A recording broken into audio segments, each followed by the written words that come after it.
Hello friend, welcome my Bangali Babu blogger channel. আপনাদের সবাইকে আমার বাঙালি বাবু ব্লগার চ্যানেলে স্বাগত জানাই। তবে সবাইকে আমার খুব দূর দূরান্ত থেকে অভিনন্দন। জানি না কে কোথা থেকে দেখছেন, তবে এটা আমার প্রথম ব্লগ চ্যানেল। আমার ব্লগের নাম বাঙালি বাবু ব্লগার। হয়তো বলতে একটু ভুল হচ্ছে, উচ্চারণ জানি না, যদিও আমি একটু হিন্দি বলতে অভ্যস্ত। যাই হোক, বর্তমানে আমি গ্রামের বাড়িতে আছি। এটাই আমার গ্রাম। গ্রামের ভিতর থেকে বাইরে উঠে এসেছি। খুব সাধারণ একটা ঘর, ওই আমার ছোট্ট দূরে গরিবের ঘর।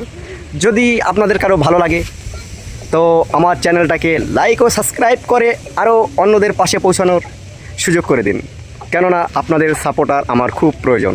আমি আপনাদের বাঙালি বাবু, এটা হলো বাঙালি বাবু চ্যানেল, আর এটা হলো আমার বাঙালি বাবু ব্লগার চ্যানেলের ছোট্ট বেবি।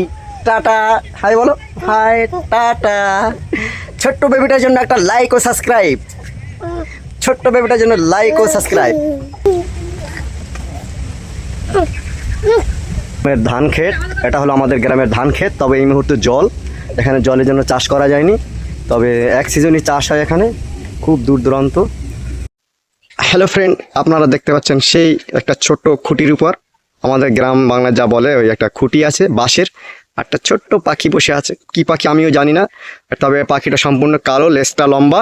আপনাদের যদি এর নাম জানা থাকে তাহলে অবশ্যই কমেন্টে জানাবেন। এটা হলো আমাদের বিকেলবেলার সিন। খুব বেশি সন্দেহ হতে যাচ্ছে, তবে এই মুহূর্তে আর কিছুক্ষণ পরেই অন্ধকার নেমে আসবে, সূর্য অস্তর কাছাকাছি। তবে বন্ধুরা, চ্যানেলটাকে লাইক ও সাবস্ক্রাইব করে দেবেন।